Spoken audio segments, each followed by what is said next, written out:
Greetings and salutations to our fine podcast audience. Welcome to Three Peas in a Pod, episode 233. We made it. We made it. And as I said last week, in the midst of our chaotic world, crap's happening all the time. Is this now our new opening? I don't know. I just know that, like I said last week, it always applies. It does. It does. Always applies. We made it. Here we are. Well, the source of that chaos we're going to talk about. Oh, geez. Nice segue. See, I thought that's what you were segueing to. Nice segue. Well, I wasn't, but you know what? You led me right to it. So All right. Thank you for that segue, Nathan. We are talking about him that brings the chaos, That's true.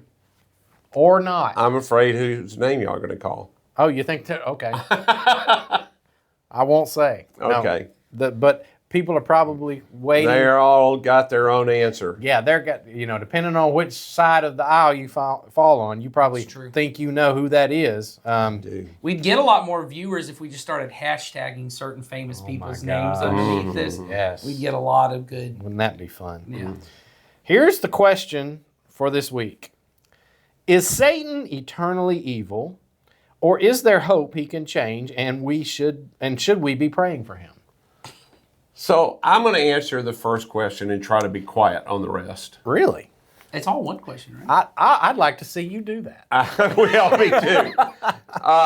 Eternally evil, I'm going to say, we know that's not true because he rebelled against God. So eternity goes both directions. Ooh. Okay, that's a good answer. So he has not always been evil. But then I guess the question is, will he always, from here on out, be evil? I don't have anything to do with here on out. I am not in charge of here on out. So can we make this a 2.5-minute podcast by saying, we don't know? I know the answer to the first part of eternity because I have been told that part. By Satan. No. The Lord has made that. What I'm curious about in the question. And also, I know you pointed this out, so I think you're going to bring this up. What? That is not.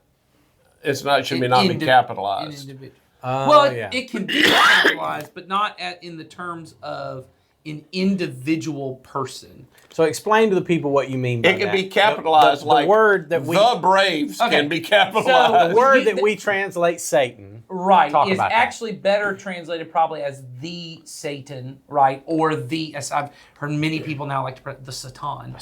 The Satan, which means the accuser, right? And it's one of the... And they're trying to let you know they have more education than you, or That's they went to what that Oxford, or they... Is it a entity person?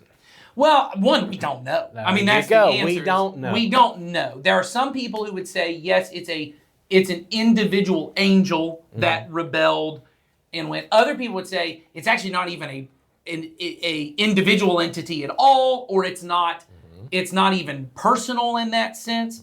I think I personally lend more towards there is a personal nature to it, but personal doesn't mean individual. And what I mean is there is a intelligent mind to the entity, into the enemy, in the sense that in the garden it's not called the Satan or the Satan; it's referred to as the tempter, right?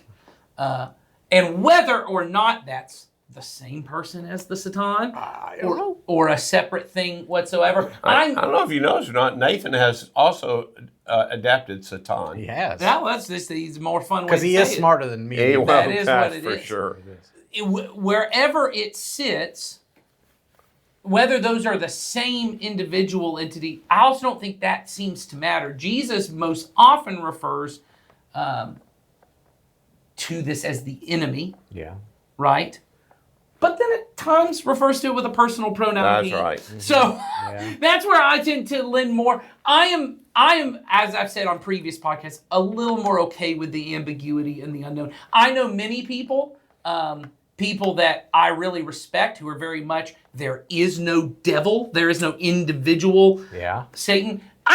I think they, just as much as the people go, no, there's definitely one individual, they like certainty a little too much. Yeah. They like to live in the world of... They put themselves on a limb and they're cutting with a saw right now. They just really like living out there. They're on the wrong end of the limb cutting. I think it's a little easier to say we don't know. What seems to be clear is when you talk about praying, the instructions we're given is to pray against, not to pray for. We Yeah. are told, and I've heard people say this before of when we've talked about, hey, we're supposed to, our enemies, no matter how despicable you are, no matter how evil you think the things they've done are, we are called to pray for them. And people have come to me and go, well, But it is assumed Jesus is talking about people, and you should not be thinking of the Satan, the Satan, the enemy, the tempter, the forces of evil, the prince of the power of this air. This is not a person. Like Gabriel is not a person. not a human being. Yes, That's right. Human being. We're So- also not called to pray for the angels. That's We're what not- I'm saying. We're not called to pray. So to apply a thing about praying for our enemies and that to this, I just don't see how you can. Well, and I think when we are specifically instructed to pray against the powers and to pray again, and by the powers, once again, Jesus still referring to this same, whatever you want to call it, force of evil as the enemy, that we are called to pray against it. And in fact, I would say, I can see how it becomes the way, similar to the book of Psalms, sometimes ugly emotions you see on display in the Psalms where people are talking about, may they be destroyed, may their heads be smashed, may their children be crushed. And you're like, how am I supposed to pray that? How am I supposed to? And the way people like Bonhoeffer and such would come in and say that you do is you understand Jesus has already answered that prayer and that you are now praying the enemies of God are not people, they are these forces. It allows me now to love my enemy because what I'm doing is I'm realizing this enemy, no matter how despicable, at worst, what they've done is they have either unknowingly given themselves over to the power of the enemy, or there are some that have knowingly chosen to involve. But either way, they are now enslaved to this evil force. So instead of praying against that person, I'm really praying for them when I'm saying whatever spirit of racism is on them, whatever spirit of evil or greed or corruption is on them, God, I'm praying against that, not against them. This is a child made in your image. And I mean, because I once again, Patient, Ferment of the Early Church, one of my favorites. What's remarkable to me is these are pacifist people, these are nonviolent people who are praying insanely violent things. When you see the prayer, they say, when Paul talks about leave wrath to God, they took that very seriously. They started praying, God, if these people don't repent, I hope you get them. I'm going to leave it up to you. I ain't going to do nothing because I love them. But this stuff they're doing, they just killed my child. Yep. And for me to just go, Lord, help them. That's not what any human being feels in that moment. So you pray for God's wrath and justice against the true enemy that's behind what they're doing. So pray for the devil. No. It doesn't. To me, it doesn't seem biblical. I get that there are people who could take it because I'll see what harm it does, but it certainly, if you mean, are we commanded in some way to do it? No. Yeah. We're not commanded Well, to and pray. we are But we I'm are not- commanded to pray for people. yes. Yeah. So you should be majoring in that. And Yes. this, allow that to be in its place, which is very minor, if at all. Well, and I do think we have to be clear on we are commanded to pray against the spiritual darkness. We are. I do think there is a practical atheism that sets into most of us modern Christians where we do get to what Jason was talking about, which is I have to at some point start praying for people. Most of us, I don't want to pray for people. I want to pray against people. Yeah. And praying against spiritual forces just feels hokey and superstitious, and that don't feel like nothing. Because I know this politician, they are the problem. Yeah. This person, I'm gonna pray against them. God, get them. Do something to get that person. Instead of getting to the point where God is calling me, I'm called to love that person. And maybe it goes to how. Well, even if they are evil, I have a direct command to pray for my rulers and leaders. Sure. It doesn't say only if they're godly. It doesn't say anything about any of them being godly. it almost is as if he assumes they're probably not. Yeah, I think especially if they're not. I would Yeah, say. that I'm supposed to pray for them. And particularly, I'm praying just that the gospel can go forward in peace, because I know it doesn't matter whether the ruler is godly or ungodly. They don't represent the kingdom of God. The kingdom of God is what we represent with the good news that Jesus no longer deals with people according to their sins, and they've been set free, and that anybody can step into his kingdom who wants to. That's what I'm praying that message gets to go forward. And I should be praying that the leaders don't get in the way of that. And my goodness, whether you think one politician's good and another one's bad, that thought in and of itself has blocked a lot of Christians from doing a lot of good the gospel could do by you thinking the way you vote is bringing the kingdom in. It is not bringing in the kingdom. Jesus brought in the kingdom.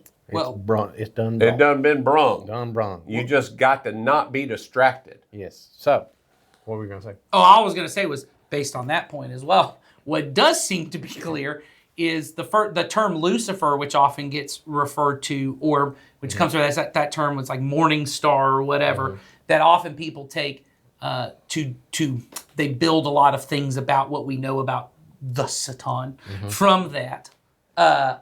It's actually a reference to Babylon. Right. It is a reference to the idea of empire, how this spiritual enemy gets wrapped up into the oppressive unjust force of empire. So when we look at our praying for our leaders, to me, that's when Paul's saying, hey, you need to pray for your leaders, because these people are in positions that are more easily swayed by the force of evil, because this kind of power that everyone sits with, the more power you have, the more easily it is for you to be corrupted towards, oh, well, we got to do this because I got to protect people, but really I'm going to do something else. Or, the greed is a little easier there. So the praying for them, once again, it is an act of praying against this divisive enemy, this way of trying to turn human beings into enemies of one another, which is all the work of Satan. And so that would be my encouragement to people is that idea that power corrupts is pretty universally held. Most people think Oh, people, sure. and it doesn't really matter what level you are. We could even talk, if we just want to go at the church level, people who tend to sit in too big of positions of power, solo power and no accountability, man, we have just decades of proof that that's not been good for people, and that people who were under their care should, one, help them have some accountability, and two, been praying that the corrupting nature of power didn't do bad things to them. Yes. That goes all the way to the highest offices in our world. And I know almost anybody you could ask, do you believe power corrupts? They'd say yes, but not the guy I'm voting for. It doesn't corrupt him. And it don't corrupt me. It don't corrupt me. Yes. No, I want more power, but it does corrupt, but it doesn't corrupt me or the people I care about. Well, that's the kind of stuff you ought to just think about a little deeper. If it corrupts the people you care about, and you should be praying that. God, they are in a position that by its nature has power attached to it. Satan will use that as a corrupting force against them. I should be praying for their protection. Well, and I think the more that you see someone that you think is a human being, that you see is doing evil things, participating in evil, and you're very, they're evil. That's what you see. The more we should pray for them, because I think a lot about, Dr. King often would say before he would lead marches, he would tell people, hey, when he was leading them in prayer before, because especially his part of the civil rights movement, but much of the civil rights movement was Christian based in thought.